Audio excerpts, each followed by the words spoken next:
ஒன்று பேதுரு 3ஆம் அதிகாரம் 3ஆம் அதிகாரம்.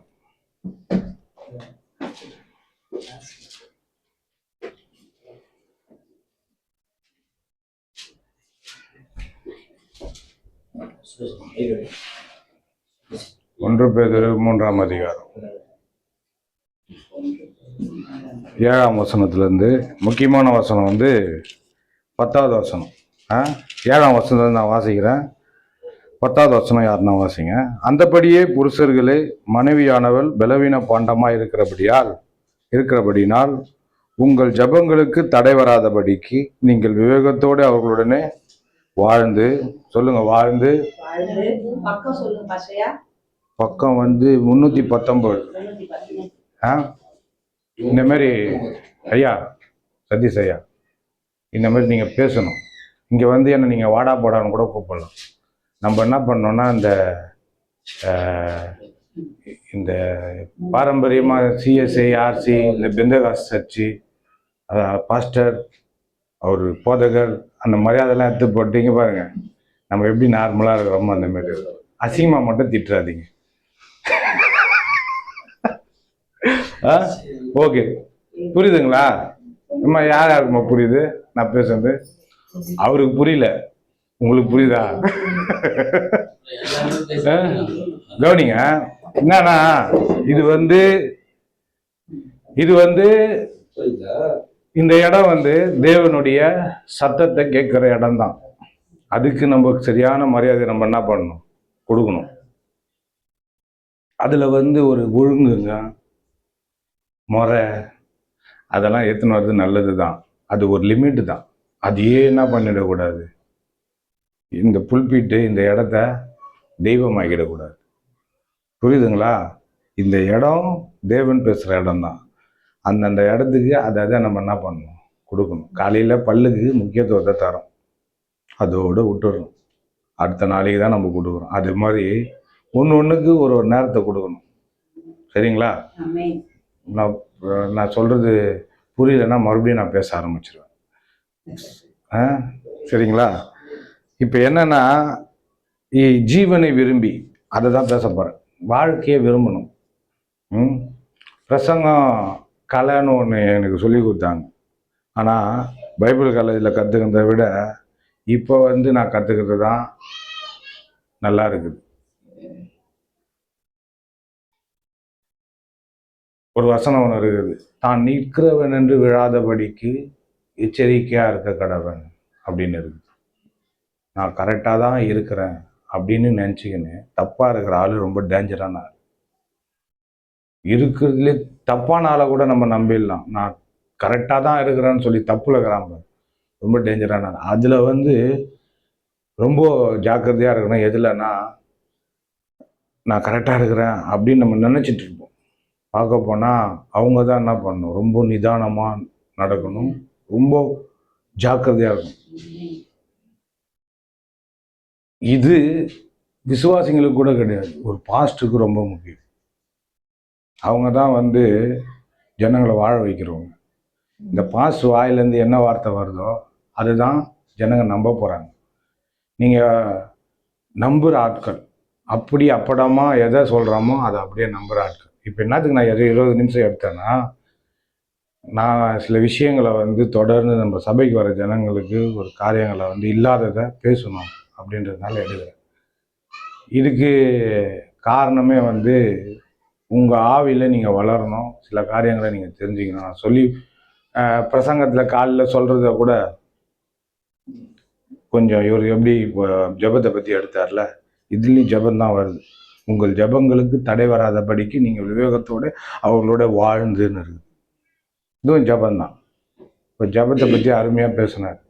அந்த யோசபாத்து இதில் ரொம்ப சீரியஸான மேட்ரு, வாழ்வா சாவான்ற பிரச்சனை. அந்த சமயத்தில் அவன் என்ன பண்ணுறான், தேவனை இன்னார்னு தெரிஞ்சு வச்சுக்கின்னு துதிக்கிறான். முதல்ல அவரை, உம்மால் செய்ய முடியாத காரியம் ஒன்றும் இல்லை ஆண்டவர், உமக்கு நிகரானவர் யாரும் கிடையாது. ஆமென். அவர் நிகரானவர் யாரும் கிடையாது. அந்த எண்ணம் இருந்தால் ஆண்டவர் பார்க்குறாரு, என்ன இந்த அளவுக்கு நீ புரிஞ்சு வச்சுருக்கிறியா, உனக்கு கண்டிப்பாக நான் நீ நினைக்கிறத காட்டிலும் மேலானதை செய்வேன். இந்த மாதிரி கைத்தட்டல் வந்துடணும். அப்போ நம்ம பேச வைக்கணும். ஜீவனை விரும்பி சொல்லுங்க, சொல்லுங்க ஐயா. எல்லாரும் ஏன்னா நீங்க தான் இருக்க மாட்டீங்க. பாருங்க, நான் பிரசங்கம் பண்றேன்னு இல்லையோ, அங்க இருந்து அவரு பிரசங்கம் பண்ற. ஜீவனை விரும்பி இந்த மாதிரி பேச வச்சா, அவங்கள அறிக்கை பண்ண வைக்கிறோம்ல, அறிக்கை பண்ண வச்சா அவங்க ஆவி நம்ம கிண்டி விடுறோம். அதை அவங்க நம்புறாங்க, அதை பேசுறாங்க. பிரசங்கத்துல இதெல்லாம் இருக்குது, நம்ம பேச வைக்கணும். இப்ப நீங்க வந்தீங்கன்னா, இந்த இடத்துல வந்தீங்கன்னா பயப்படக்கூடாது. இங்க வந்தீங்கன்னா, இந்த இடத்துல வந்து நின்னீங்கன்னா மைக்கை பிடிக்கும் போது பயப்படக்கூடாது. அந்த பயம்லாம் ஏன் வருது அப்படின்னா, எதிர்க்கிறவங்க உங்களுக்கு சாமி ஆயிடுறாங்க. கடவுளுக்கு ஒருத்தருக்கு மட்டும் பயந்தா போதும். ஆமென். அவர் தான் எல்லாத்துக்கும் ஆதாரம். அவருக்கு பயப்படுறது தான் உண்மையான உத்தமமான பயம். அவரு நம்ம கனப்படுத்துறது தான் உலகத்திலேயே கொடுக்கக்கூடிய தகுந்த கனம். ஆமென்.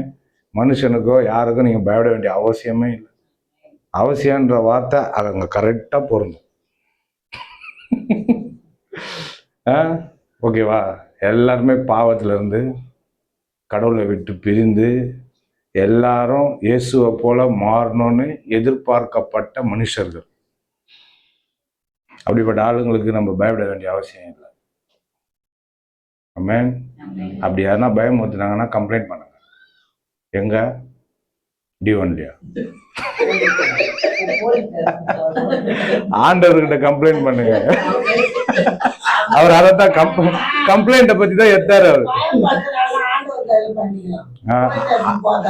அதைத்தான் நான் சொல்ல வரேன். அதைத்தான் சொல்றேன். கம்ப்ளைண்ட் பண்ணுங்கன்னா என்ன அர்த்தம்?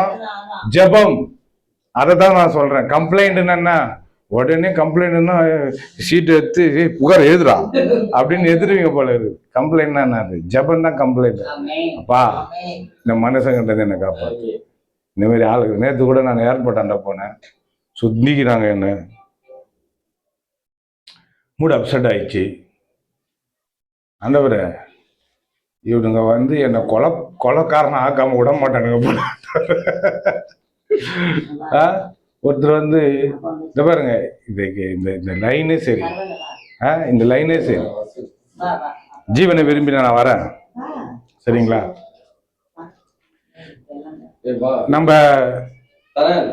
நம்ம இந்த உலகத்துல இருக்கிற இந்த இதுல, இந்த உலகத்துல நம்ம இருக்கிறோம்ல, நிறைய காரியங்களை நம்ம பார்க்க வேண்டியது இருக்கு. நிறைய காரியங்களை பார்க்க வேண்டியது இருக்குது. அதுல வாழ்வா சாவான்ற பிரச்சனை தான் போய் கரெக்டா நிக்குது. கொஞ்சம் அப்படி நம்ம முடிவு எடுத்துட்டா முடிஞ்சதுக்காக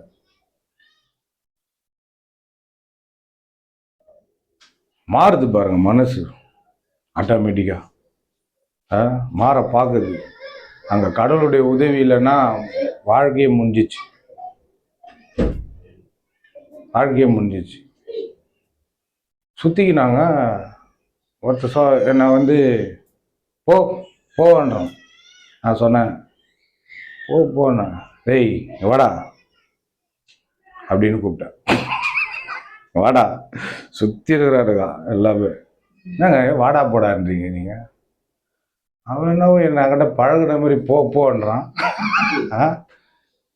இது என்ன, எந்த இடம் இது?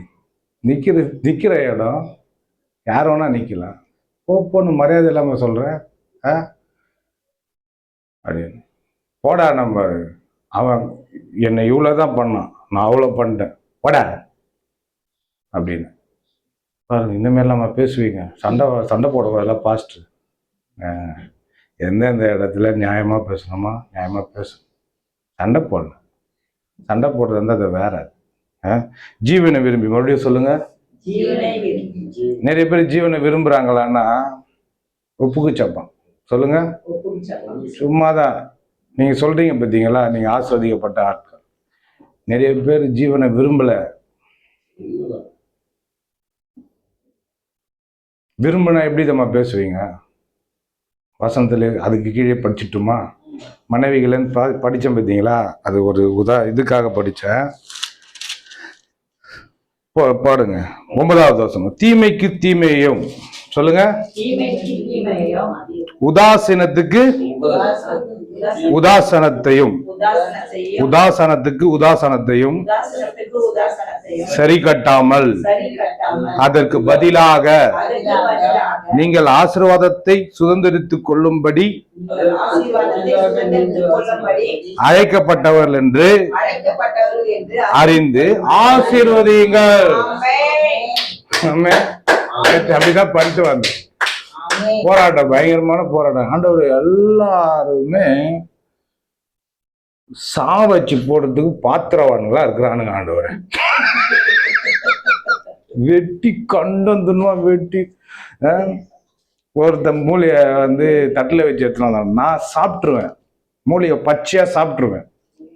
இல்ல ரத்தத்தை தொண்டை அச்சு கச்சி ரத்தத்தை உறிஞ்சு அவனுங்க எதிர்க்கவே குடிப்பேன். பாடுறா, எனக்கு பேதியானாலும் பரவாயில்ல, பாடுறா. என்ன ஆண்டவர் எப்படி இருக்கிறானுங்கன்னா, ஆமா அப்படின்ட்டு அவர் சொன்ன. இன்னொன்னு சொன்னார், இதுதான் ஆச்சரியமான ஆச்சரியம். என் பொண்டாட்டியில கேட்கறது, நீ அவனுக்கு என்ன பண்ணுன்னு நினைக்கிறியோ அதுவே உனக்கு பண்ணணும்னு நான் நினைக்கிறேன், அது தெரியுமான்னாரு. பழி வாங்குதல் எனக்குரியது. நீ மற்றவனுக்கு என்ன செய்யணும்னு நீ நினைக்கிறியோ, நீ என்ன செய்யறியோ அதை நான் உனக்கு செய்வேன். அதை தான் கர்த்தர் என்ன பண்ணாரு, நம்ம மேல காட்டுற கோபத்தை இயேசு மேல காட்டிட்டாரு. ஆமென். நம்ம மேல இருக்கிற கோபங்களையும் தண்டனையையும் எல்லா விதமான ஆக்கினையையும் இயேசு மேல காட்டிட்டார். இப்போ நம்ம இங்க ஜீவனை விரும்பின்னு படிக்கிறோம்ல, ஏன் இந்த வார்த்தை வந்து ரொம்ப முக்கியத்துவம் வாய்ந்த வார்த்தை. ஜீவனை விரும்பி, அப்படி படிங்க. ஜீவனை விரும்பி நல்ல நாட்களை காண வேண்டும் என்று இருக்கிறவன். நல்ல நாட்களை காண வேண்டும் என்று இருக்கிறவன். படிங்க. பொல்லாப்புக்கு தன் நாவையும் கபடத்துக்கு தன் உதடுகளையும் விலக்கி காத்து. புரியுதுங்களா? ஜீவனை விரும்பினா என்ன பண்ணும்? அதுலயே பதில் இருக்குது.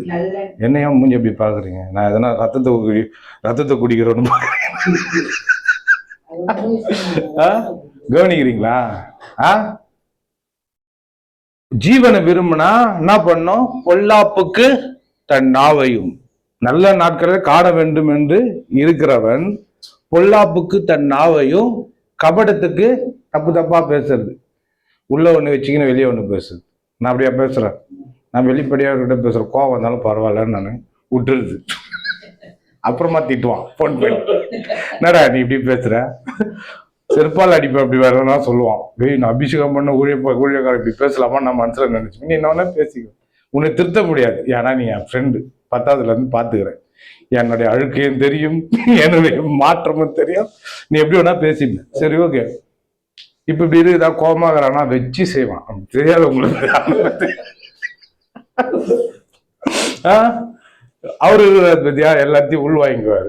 நீங்க என்ன பண்றீங்களோ பண்ணுங்கடா, நான் அவங்கள பாத்துக்கிறேன். சைலண்டா முடிச்சுட்டு போயிடுவாரு. நம்மள மண்டபம் அவர்கிட்ட பாருங்க, கிட்ட நெருங்கவும் முடியாது, அவரு கிட்ட நெருங்க மாட்டாரு. ஆனா பயங்கரமா காட்டுவாரு. இந்த மாரி ஆட்களை வச்சு நம்ம ஊழியம் பண்ண என்னையும் அவங்க வச்சு மேனேஜ் பண்றாங்க. இவங்கிட்ட ஒண்ணுத்தையும் சொல்லக்கூடாது, அப்படியே பேசிடுவான். ஜீவனை விரும்பி சொல்லுங்க.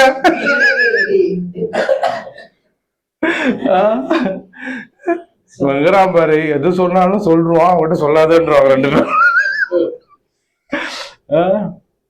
ஜீவனை விரும்பினா என்ன பண்ணும்? நல்ல நாட்களை ஜீவனை விரும்பி நல்ல நாட்களை காண வேண்டும் என்று இருக்கிறவன் பொல்லாப்புக்கு தன் நாவையும் கபடத்துக்கு தன் உதடுகளையும் விலக்கி காத்து. இது ஏன் வாழ்க்கைய நல்லா வாழணும்னு விரும்புறவங்க, நல்லா இருக்கணும்னு விரும்புறவங்க முதல்ல பண்ண வேண்டிய விஷயம் எங்க வருது? நாக்கு. உங்க கையாலேயே உங்க நாக்கை தொட்டுங்க.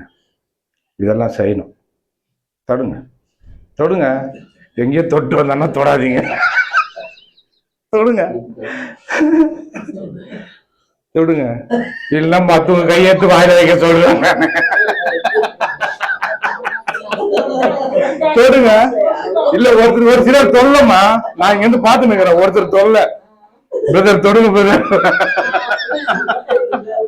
கவனிங்க, இந்த நாக்குக்கு இது பத்தியா மொசமானது இதுதான்.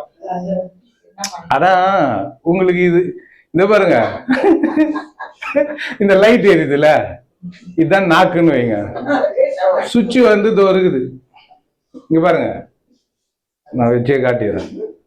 இங்க பாருங்க, இதான் சுவிட்ச், அதான் லைட்டு. சரியா? அது லைட்டு, இது சுவிட்ச். ஓகேவா? இங்க தொடுங்க, இது லைட்டு, சுவிட்ச் இதோ இருக்குது, உள்ள இருக்குது. எங்க இருக்குது? உள்ள இருக்குது. அதான் ஆவி, அதான் இருதயம். அதை பத்தி தான் இன்னைக்கு பேச வந்தேன். விசாலமான இதயத்தை பத்தி பேச வந்தேன். எனக்கு டைம் முடிஞ்சிச்சு. 20 நிமிஷம் தான் எடுக்கிறேன். முடா அப்படின்னு போறேன். எவ்வளவு பண்றியோ பண்ணு. ஐயோ என்ன காப்பாத்துங்க சபை ஜனங்களே. அவன் ரொம்ப மூக்கு கோபமா இருக்கிறான். ஏச பார்த்து பயந்த மாதிரி நான் பயப்படுறேன். ஆண்டவரே என்ன காப்பாத்துங்க. இல்ல 45 நிமிஷத்தை 45 நிமிஷம். சரி விடு, நம்ம அப்புறம் பார்த்துக்கலாம். நம்ம சண்டை கவனிங்க, நம்ம பேசுறது நல்லா கேக்குது, நல்லா கேக்குது. கவனிங்க, நிறைய பேர் வந்து வாழ்க்கைய வந்து விரும்புறேன்னு நம்ம நினைச்சுன்னு இருக்கிறோம். உங்க மனசாட்சியை தொட்டு சொல்லுங்க, உங்களுக்கே விரோதமா எவ்வளவு பேசியிருப்பீங்க. நான் செத்து போறேன், எனக்கு வாழ பிடிக்கல, வாயை திறந்து பேசியிருப்போம். வாழ்க்கையா இது? ஐயோ, யாதான் பிறந்தோம் உடனே அங்க போறதுக்கு காரணம் என்ன படைச்ச எல்லாம் உண்ணாவதான். அப்படி அவரை பார்க்க முடியல, அப்படி அம்மா கிட்ட நீங்க தாண்டா காரணம்.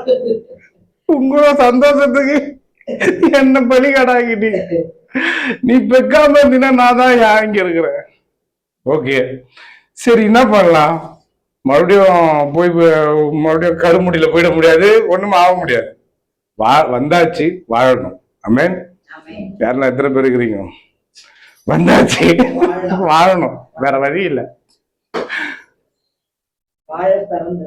வாழணும். அதை எப்படி வாழணும் அப்படின்னா நாக்க வச்சுதான்.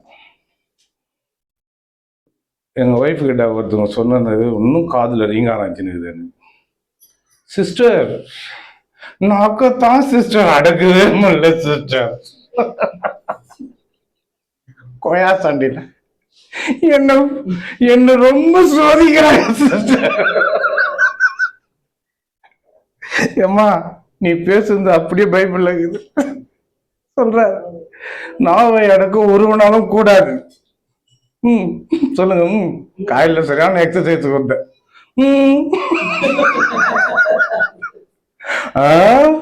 சொல்லுங்க.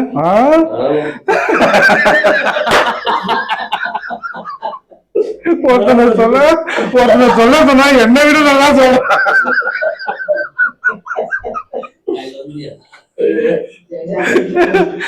ரெண்டு விசுவாசிக்கு தான் இருந்தாங்க, அவங்களே போட்டு நல்லா அப்படின்னா சொல்லுங்க. இந்த மாதிரி ஒரு சர்ச்சில் வந்து பக்கத்துல கை குத்த சொல்லுங்க, நீங்க நல்லா இருப்பீங்கன்னு சொல்லுங்க அப்படிதான் சொல்லுங்க. நம்மளும் அப்படி கிடையாது. அப்படிதான். என்ன சொன்ன? அது சொல்லாதுக்கு முன்னாடி ஆனா ரொம்ப நல்லா கவனிக்கிறோம். நல்லா நம்ம ஜீவனை விரும்புறோம் அப்படின்னா வாழ்க்கைய வாழ பிடிக்கல, எதனா ஒண்ணு ஆச்சுன்னா எதனா ஒண்ணு சொல்லி திட்டுறது, இதான இந்த பூமியிலேயே இருக்கிற அப்படின்னு. கவனிங்க, வாழ்க்கைய சூப்பரா வாழலாங்க. வாழ்க்கைய சூப்பரா வாழலாம், நல்லா இருக்கலாம்.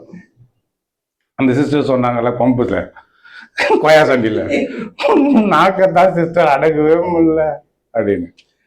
உண்மைதான். ஏன் சொல்றாரு, தேவனால் கூடாத காரியம் ஒண்ணுமே இல்லை. மனுஷனால் கூடாதது தேவனால் எல்லாம் கூடும். ஏன் அதை சொன்னார் தெரியுமா? இந்த ஆவிக்கும் இந்த நாக்குக்கும் கனெக்ஷன் இருக்குது. இந்த ஆவியை மாத்திட்டா நாக்கு மாறிடும். நாங்களாம் மாறி இல்ல, பேசணும்னா எவ்வளவு பேசலாம் தெரியுமா? நானு அவ்வளவு வயிற்றுல ஆனா பேச முடியல, பேச முடியல, பேச மாட்டேன், தப்பு தப்பா பேச மாட்டேன். இப்போ உங்களுக்கு ஏதோ ஒண்ணு தோணுது, ஏதோ ஒண்ணு பண்ணணும்னு தோணுது, ஒண்ணு பண்ண போறீங்கன்னா முதல்ல வருது வார்த்தை தான் வரும். தெரியுமா? இதான் ரகசியம். முக்கியமானது பிடிக்கிறேன். இப்போ நீங்க நல்லா இருக்கணும்னு எதுல விரும்புறீங்களோ முதல்ல பேசுங்க. சூப்பராயிடுவீங்க பாருங்க. இருக்கிறீங்களா? இன்னும் இல்லை போல, மறுபடியும் கிண்டுனோமா? நீங்க எதை விரும்புறீங்களோ பேச ஆரம்பிங்க, கண்டிப்பா உங்களுக்கு நடக்கும். அது சுகமா இருக்கலாம், பணமா இருக்கலாம், என்ன வேணா இருக்கலாம். குடும்பம் நல்லா இருக்கணுமா? பேசுங்க, வாயை திறந்து. நான் நல்லா இருப்பேன், என் குடும்பம் நல்லா இருக்கும், என் பிள்ளைங்க நல்லா இருக்கும், நாங்க நல்லா உயர்ந்த இடத்துல வருவோம், கடனே இல்லாம வாழ்வோம், நோயே இல்லாம வாழ்வோம், வியாதியே இல்லாம வாழ்வோம், நாங்க ரொம்ப நாள் இருப்போம், நம்ம தீர்க்காயசா இருப்போம். வாயை திறந்து பேசி பாருங்க, நடக்கும். அதனாலதான் பைபிள்ல போட்டுக்குது, ஜீவனை விரும்புறவன் பொல்லாப்புக்கு தன் நாவையும் கபடத்துக்கு தன் உதடுகளையும் காத்துக்கொள்ளணும். ஏன்னா இந்த நாவை வச்சுதான் வாழ்க்கையே இருக்குது. நீங்க அநேக ஆக்கினை அடைவோம் என்று உங்களில் அநேகர் போதகராகாதிருப்பீர்களாகன்னு பைபிள்ல இருக்கு. அதை ஒருத்தவங்க வேக்கணும் கொடுத்தாங்க. எனக்கு ரொம்ப நல்லா பயம். ஐயோ, இந்த பாஸ்ட் இதுல வேற வந்துட்டோம், ஆக்கின வேற சொல்றாரோ.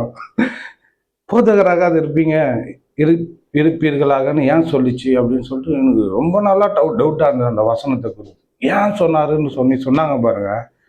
போதகருடைய வேலை என்ன வேலை? அங்கங்க போயிட்டு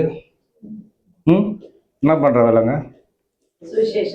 சொல்ற வேலை. இதோ இந்த மாதிரி நின்று உங்களை போட்டு முறுக்கி புரிஞ்சு என்னென்ன பேசணுமோ கரைச்சி கொட்டி என்னென்ன எங்களுக்கு தெரிஞ்சதோ எல்லாத்தையும் போட்டு சொல்ற வேலை. அதை அப்படியே உங்களுக்கு நம்புற வேலை.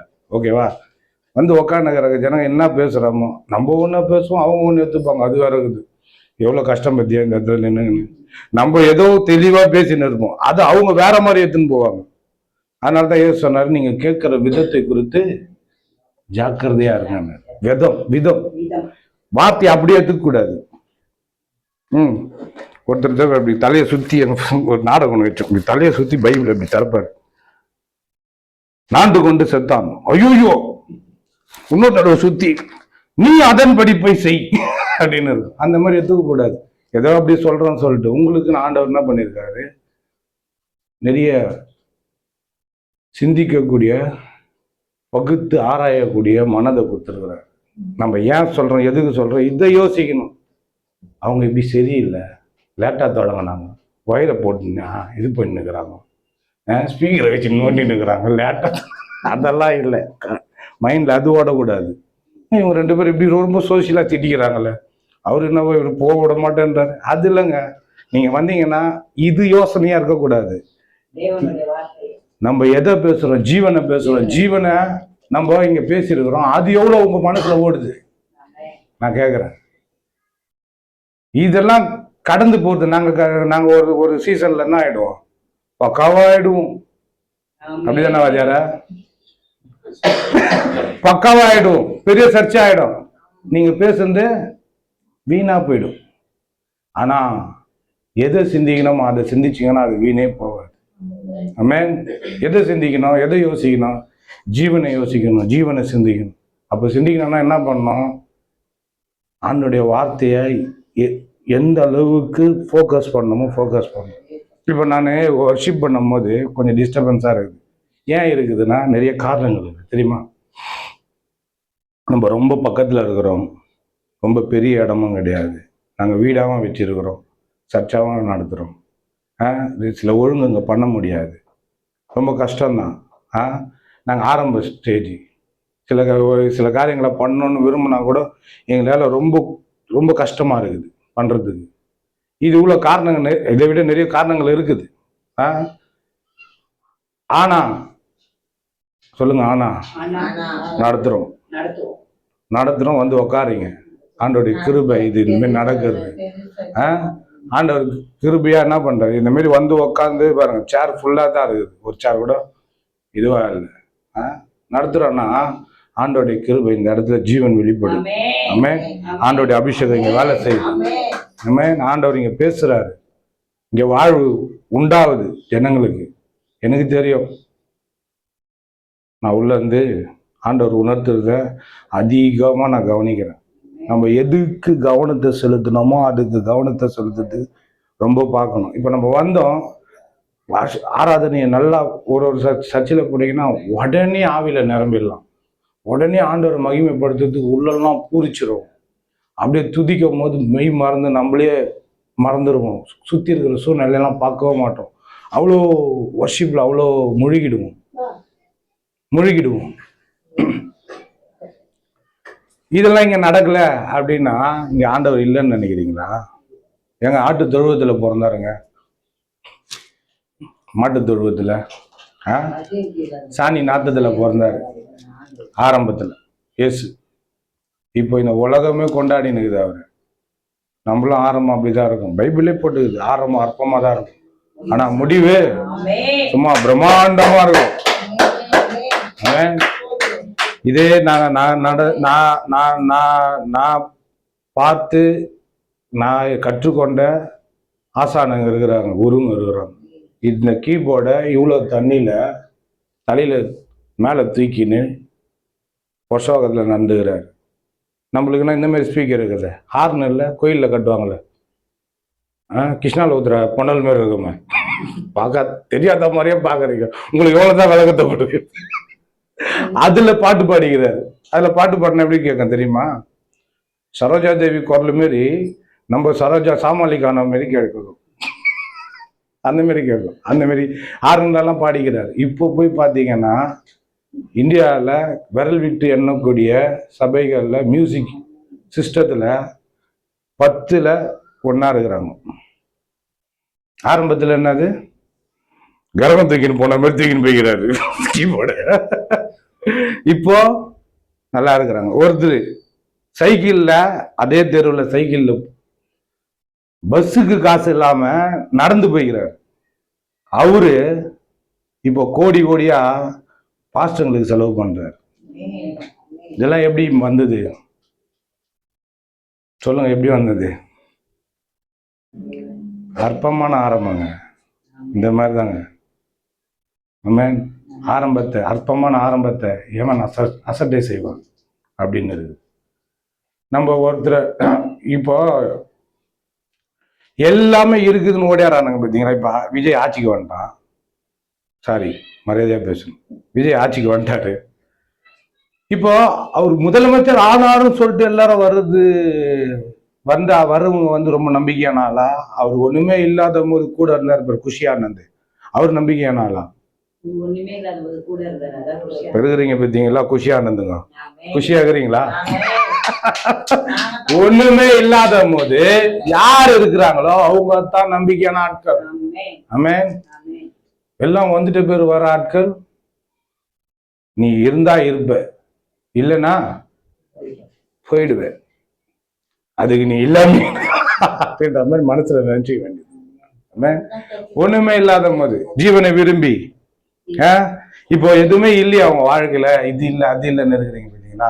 பேச ஆரம்பிங்க. உங்களுக்கு எவ்வளவுதான் வசனம் தருது? இல்ல குறைகள் தருதா வாழ்க்கையில? இல்ல வசனம் தருதா? வசனத்தை எந்த அளவுக்கு புரிஞ்சிருக்கிறீங்க? வாழ்க்கை எந்த அளவுக்கு புரிஞ்சிருக்கிறீங்க? பசங்க சின்ன சின்ன பசங்களா இருக்கிறீங்க, உங்களெல்லாம் விடவே கூடாது. இவங்களெல்லாம் பெருசுங்களெல்லாம் விட்டுருவோம், நான் பெரியவங்களெல்லாம். உங்களுக்கு இருக்குது, உங்களை நான் விடவே மாட்டேன். நான் எப்படியாவது என் கூட சாவாம டிராவல் பண்றதுக்கு நீங்க தான் இருக்கிறீங்க. உங்களை என்ன பண்ணணும், நெக்ஸ்ட் ஜெனரேஷனுக்கு உருவாகணும். 1 2 3 என் பையன் வேற வெளியே போயிட்டாரு, ரொம்ப இது பண்ணுக்கிறாங்க, விட்டுருது. நான் பாவம், ரொம்ப சித்திரவதை கொடுத்துடக்கூடாது, போ, ரொம்ப புரிஞ்சுனக்கூடாது. அவர் அனீஷ், இவங்களுக்கு நீங்களாம் வந்து சில பாதிப்புல சில நிறைய காரியங்களை அடிபட்டு வந்திருக்கிறீங்க. உங்களை சில இந்த சாவாமையும் வியாதி இல்லாத வாழ்க்கையும் உயிர் காலையில் பேசினேன், உயிர் தெழுந்த சரீரம், உயிர் தேர்தலின் வல்லமையை பற்றி பேசணும். இதெல்லாம் இப்போ நம்ம பேசும்போது, இப்போ வரும்போது எப்படி இருந்தது, இப்போ எப்படி இருக்குது மனசு? ஒரு மாதிரி அலகழிச்சுன்னு இருந்ததுல, ஷிப்பில் இருந்து அப்படியே வரும்போது இப்போ பிரசங்கம் பண்ணும்போது அப்படியே கொஞ்சம் காமாச்சுமா மனசு. இப்போ எப்படி இருக்குது? ரொம்ப காமாக இருக்கிற மாதிரி இருக்குது இல்லை? இதை நம்ம வரும்போதே நம்ம உருவாக்கணும். இந்த சர்ச்சில் வந்து உக்காந்த ஜனங்களுக்கு வந்து உட்காந்தா ஒரு பீஸ்ஃபுல்லாக இருக்கும். வந்து உட்காரணும் நம்ம ஃபுல்லாக இந்தமாரி கத்துதெல்லாம் இல்லாமல் கண்ணாடி டோராக போட்டணும். நீ என்ன ஒன்றா வெளியே கத்திக்கப்போ ஒரு பெரிய அந்த இந்த ட்ரம் அடிக்கிறாங்க, அதே அச்சுன்னு வந்தால் கூட உள்ளே கேட்காத அளவுக்கு சவுண்ட் சிஸ்டம் மாதிரி பண்ணிடணும். ஆமேன். ஏன்னா இதில் கேட்குது பார்த்தீங்களா, நான் பேசுறது கேட்குது, வெளியே பேசுறது நல்லா கேட்குது. நல்லா பண்ணணும். ஆமேன். கூட வருவீங்களா? யார் யாரெல்லாம் ஜீவனை விரும்புகிறீங்க? பேசுவீங்களா? எதை பேசணுன்றது கூட நீங்கள் சிந்திக்கிறத தான் பேச முடியும். சிந்திக்கிறதுல ஒரு பிரேக் கட் ஆகணும். கட்டானாதான் பேச ஆரம்பிப்போம். ஆமேன். புரிஞ்சிச்சுன்னு நினைக்கிறேன். சிந்தனையில் ஆரம்பித்து வாயில் வரணும். நம்ம தேவையில்லாத சிந்திக்கிறோமா உடனே ஸ்டாப் பண்ணணும். ஆண்டவர்கிட்ட கேட்கணும், ஆண்டவரே எனக்கு இந்த சிந்தனையிலேருந்து ஒரு விடுதலை கொடுங்க ஆண்டவரே. உங்களுடைய வார்த்தையை நான் இவ்வளோ பேசுறது என்ன உலகத்தை பற்றி பேசணும்னா, உலகத்தை பற்றி பேசியிருக்கிறேன்னா, இப்போ நீங்க இவ்வளோ நேரம் கேட்டீங்கல்ல, எதனா உலகத்தில் இருக்கிற காரியத்தை பற்றி பேசணும்னா, பைபிள் சம்பந்தப்பட்டு பைபிள்ல இருக்கக்கூடிய விளக்கத்தை என்னால முடிஞ்ச வரைக்கும் கொடுத்தேன். உலகத்துல இருக்கிற காரியத்தை நான் சுத்தமா விஜய் மட்டை பத்தி பேசியிருப்பேன், வேற எதனா பேசியிருப்பேன், இந்த ஏர்போர்ட்ல நடந்ததை பத்தி பேசி. மற்றபடி எல்லாமே ஜீவனை பத்தி தான் பேசியிருக்கேன். இது உங்களுக்குள்ள சிந்தனையில வருதா பாருங்க. வர முடியலையா, உங்களால சிந்திக்க முடியலையா, ஆண்டவரோட உதவி கேளுங்க. ஆண்டவரை உம்முடைய சிந்தனையில என்ன வளருங்க, உம்முடைய வார்த்தை எனக்கு தியானமா மாறட்டும். அதுக்கப்புறம் சில வசனங்களை நான் வாசித்து முடிக்கிறேன். நல்ல வசனம், நல்ல வசனம். ஷபரதுருபா கலாதுருபா ஹிம்பரதுருமா கலாதுருபா ஷௌமா.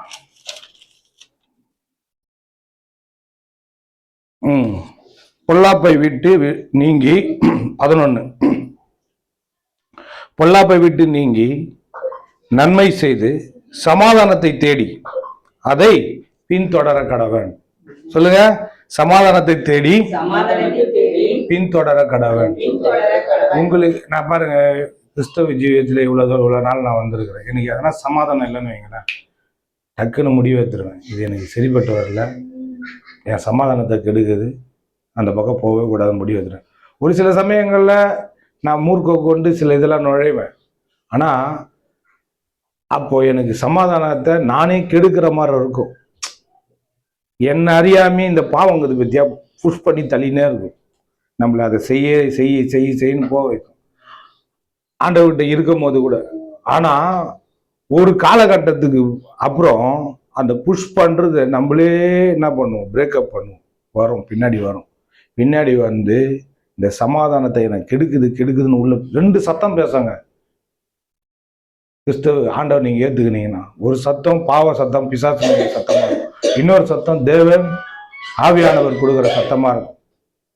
இந்த 2 சத்தத்துல எது அதிகமா கேட்குதோ அந்த அளவுக்கு நீங்க தேவனோட இன்னும் கனெக்ட்ல வரலன்னு அர்த்தம், தேவனோட நெருங்கலன்னு அர்த்தம், தேவனோட இன்னும் ஐக்கியப்படலன்னு அர்த்தம்.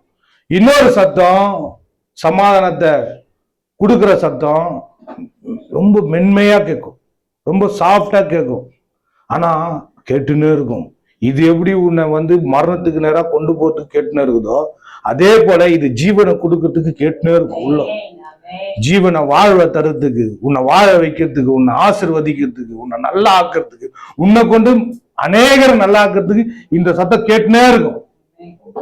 இது கவனமா நம்ம என்ன பண்ணணும், செவிய சாய்க்கணும். அதனால்தான் சொல்றாரு சமாதானத்தை தேடி தேடணும். ஏன்னா அப்படிப்பட்ட உலகம் இது.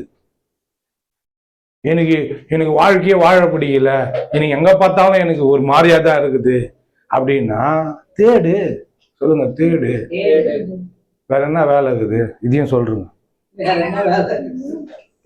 சொல்லுங்கம்மா, சொல்லுங்கப்பா. நீ நல்லா இருக்கணும்னு விரும்பிட்டல, தேடு. தேடுகிறவள் கண்டடைவாள்னு இயேசு சொல்றாருல்ல. அப்புறம் என்ன சொல்றாரு? பின்தொடர். வேற எதையோ ஃபாலோ பண்றாங்க, இன்ஸ்டாகிராம்ல ஃபாலோவரை வச்சுக்கிறாங்க, ஃபாலோவரை பண்றாங்க. இதை பின்தொடரியா? இதை ஃபாலோ பண்றியா? ஒரு வண்டிங்கள்ல போட்டிருக்கும், என்ன ஃபாலோ பண்ணாத, பின்னாடி இயேசுவை ஃபாலோ பண்ணு. நீ ஏன்டா எனக்கு முன்னாடி போற? எனக்கு முன்னாடி போறதா உன் பின்னாடி வர. நீ ஒதுங்கி போற, நான் முன்னாடி போறேன். இயேசு என்ன பண்ணும்? ஃபாலோ பண்ணும். அவர் தான் சமாதானமே, அவர் தான் சமாதான பிரபு. ஆமென். நீங்க உலகத்துல நிறைய பேர் ஒரு பொண்ணு குடிச்சிட்டு நல்லா குட்டைப்பாவாடெல்லாம் போட்டு பப்புல கேக்குது, என்னம்மா ஆச்சு, என்னம்மா வேணும்னு கேக்குறேன். நிம்மதி வேணும்னா அப்படின்னு போதில நல்லா பணக்கார பொண்ணு, நிம்மதி வேணும்னா. நீங்க எல்லாம் பணம் இருக்குது, எல்லாம் இருக்குது, எல்லாம் இது பண்ணுறீங்க, ஆனா நிம்மதியே இல்லாம ஒரு பொய் வாழ்க்கையை வாழ்ந்துக்குன்னு சுத்தின்னு இருக்கிறீங்க. நீங்க தேடுற சமாதானம் கொஞ்ச நாள் நிலைக்கிறாது. சமாதானம் சமாதானம் கிடையாது, அது தற்காலிகமான மாயை. காணல் நீர்னு சொல்றாங்க பார்த்தீங்களா? இங்கேருந்து பார்க்கறதுக்கு தண்ணி தெரியாத மாதிரி இருக்கும், ஆனால் கிட்ட போய் பார்த்தா தெரியாது. அந்த மாதிரி இவங்கெல்லாம் தேடி போற காரியங்கள் எல்லாமே கடவுளை விட்டு, இயேசுவை விட்டு, எல்லாமே தற்காலிகமானது, மாயை. ஆனா நீ இயேசுகிட்ட அவர் தான் சமாதான பிரபு, அவர் தான் ராஜா. அந்த ராஜா கிட்ட நீ வந்துட்டீங்கன்னா சமாதானம் அப்பா செம்மையா இருக்கும். ஊடுபட்ட பிரச்சனை இருக்காங்க, ஆனா உள்ளத்தின் ஆழத்துல, இந்த கடல் ஆழத்துல எவ்வளவு அமைதி நிலவுதோ அந்த மாதிரி உள்ள அமைதி இருக்கும். ஆமென். யாரெல்லாம் இருக்கிறீங்க? சமாதானத்தை பின்தொடரணும். எங்க எனக்கு நல்லா இருக்குது, உள் உணர்வை பத்தி காலையில பேசணும். எங்க எனக்கு நல்லா இருக்கு, நல்ல உணர்வு நல்லா இருக்குது, எனக்கு எது நல்லா இருக்குதோ அந்த இடத்த என்ன பண்ணக்கூடாது, மறுபடியும் விடக்கூடாது. கேட்கும் போது நல்லா இருக்குதா, ஆண்டோடைய வார்த்தை கேட்கும் போது, அப்போ கேட்கறதுக்கு முயற்சி பண்ணணும் வேற வேற விதங்கள்ல. சமாதானத்தை தேடி அதை கண்டுபிடிச்சிட்டா பின்தொடர். தேடினா கிடைச்சிடும் போல இருக்குது, அதனாலதான் பின்தொடர்றாங்க. தேடினா கிடைக்கும், ஆனா அது பின்தொடரணும். ஓகே. இன்னொன்னு, இந்த வசனம் தான் பயங்கரமான வசனம். கர்த்தருடைய கண்கள், வாசிங்க. கர்த்தருடைய கண்கள் நீதிமான்கள் மேல் நோக்கமாய் இருக்கிறது, அவருடைய செவிகள் அவர்கள் வேண்டுதலுக்கு கவனமாய் இருக்கிறது. தீமை செய்கிறவர்களோ கர்த்தருடைய முகம் விரோதமாய் இருக்கிறது. தீமை செய்கிறவர்களுக்கோ கர்த்தருடைய முகம் விரோதமா இருக்குது. ஆனா அன்பான தேவன் தானே, ஏன் விரோதமாகுது? அதனால கர்த்தருடைய கண்கள் நீதிமான்கள் மேல், சொல்லுங்க, என் மேல கர்த்தருடைய கண்ணு நோக்கமா இருக்குது. என்னையே பார்த்துனே இருக்கிறார் கர்த்தர், நான் நீதிமான். ஆமென். இன்னொன்னு, அவருடைய செவிகள், கண்ணு செவி, அவருடைய செவி, அவருடைய காது, கர்த்தருடைய காது, கடவுளுடைய காது என் வேண்டுதலுக்கு, நான் ஆபத்துல இருக்கும் போது, நான் அவஸ்தைப்படும் போது, நான் ரொம்ப இக்கட்டான சூழ்நிலை இருக்கும் போது, நான் எதை பேசுறேனோ என் வார்த்தைக்கு அவருடைய செவி திறந்துருக்குது. ஆமென். வேண்டுதலுக்கு கவனமா இருக்குதான், கவனமா கேட்கிறாராம். ஆமென். பேசும்போது கேட்கிறாராம் கவனமா. அப்புறம் தீமை செய்கிறவர்களுக்கோ கர்த்தருடைய முகம் விரோதமா இருக்கு. நான் அதனால தான் நான் விட்டு வந்தேன். பண்ணுங்கடா பாவீங்களா, பண்ணுங்க. பெருமைக்காரனுக்கும் தீமை செய்வர்களுக்கும் கர்த்தரே விரோதமா நிற்கிறாராம். ஆமென். ஆனா நம்ம பக்கம் கர்த்தர் இருக்கிறார். ஆமென். சொல்றாரு பவுல், சொல்றாரு, கர்த்தர் நம் பட்சத்தில் இருந்தா நமக்கு விரோதமா இருப்பவன் யார்? ஆமென். எழுந்து நிற்போம். ஆமென். ஷபாலா துருபா கலா துருபா ஷவம் சுரேஷ் ஷோம்.